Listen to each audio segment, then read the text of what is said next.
سب سے بہترین مثال ہے ہمارے لیے. وہ اللہ کے رحمت کے بنا جب نہیں جا سکیں تو ہم کیا ہے. اسی لیے اللہ کی رحمت ہے, وہ رحمان اور رحیم, اس لیے ہم بچ گئے. تو صرف لپ سروس سے کام نہیں چلے گا.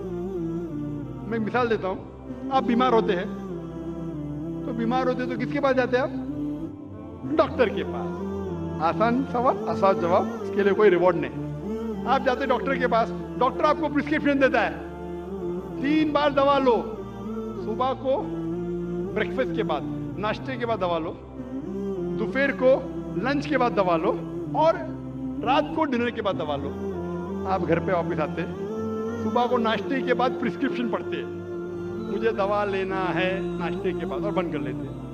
دوپہر کو پھر سے کھولتے کہ مجھے دوا لینا ہے لنچ کے بعد, پھر سے بند کر لیتے. پھر ڈنر کو پھر سے کھولتے, پھر سے پڑھتے, لیکن دوا نہیں لیتے.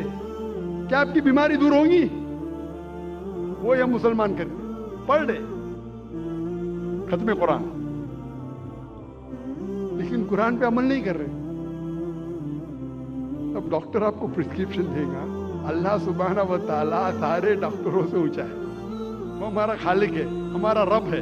ہم اس کا پرسکرپشن قرآن مجید, یہ ساری انسانیت کے لیے اللہ سبحانہ و تعالیٰ کا سب سے آخری پرسکرپشن ہے.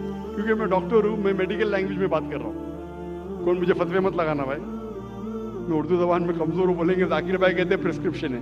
یہ اللہ سبحانہ و تعالیٰ کا, ہمارے خالق, ہمارے مالک کا پرسکرپشن ہے, آخری پرسکرپشن ہے سارے انسانوں کے لیے.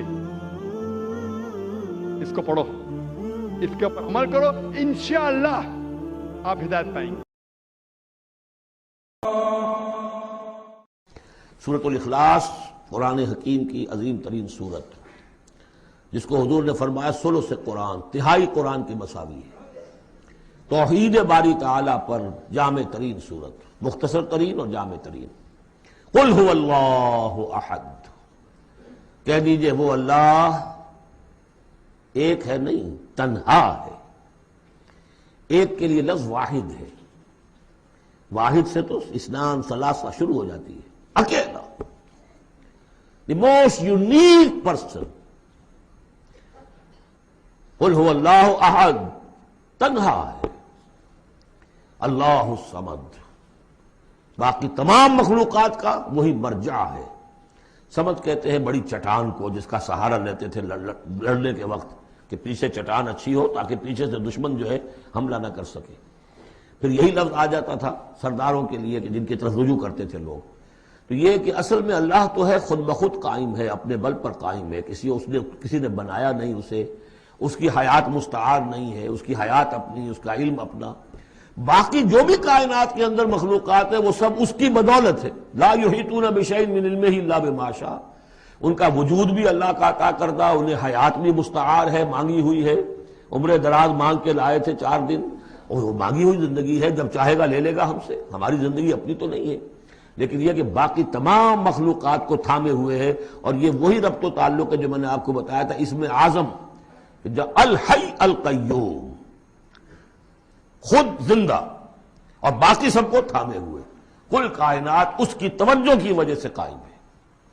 لم یلد ولم یولد, نہ اس نے جنا اور نہ وہ جنا گیا, نہ اس کے کوئی ماں باپ, نہ اس کی کوئی اولاد, نہ اس کی کوئی جوڑی, مت جورو اور بیوی. متخذ صاحبۃ ولا ولدا, یہ ہم پڑھ چکے ہیں قرآن. اس اعتبار سے نفی ہو گئی کہ کچھ لوگوں نے اس کے لیے بیٹیاں تجویز کر دی, فرشتوں کو خدا کی بیٹیاں بنا دیا. کچھ لوگوں نے جو ہے اس کے لیے بیٹے بنا دیے, حضرت مسیح کو بنا دیا, اور حضرت عزیر علیہ السلام کو بنا دیا یہودیوں نے سب نے نہیں, کچھ ان کی فرقوں نے وغیرہ وغیرہ. لیکن یہ کہ اس کا معاملہ یونیک ہے, نہ اس نے کسی کو جنا نہ وہ کسی سے جنا گیا. وَلَمْ يَكُنْ لَهُ كُفُوًا أَحَدٌ, اور نہیں ہے اس کا کوئی بھی, اب کفو جو کہتے ہیں برابری کا, کسی حیثیت سے اس کے برابر. کفو, ہم کفو, ہم پلہ, ضد, ند, مثل, مثال, مثیل, کوئی نہیں. کوئی اس کا ہم پلہ نہیں ہے, کوئی اس کا ہم رتبہ نہیں ہے, کوئی اس کا کفو نہیں ہے.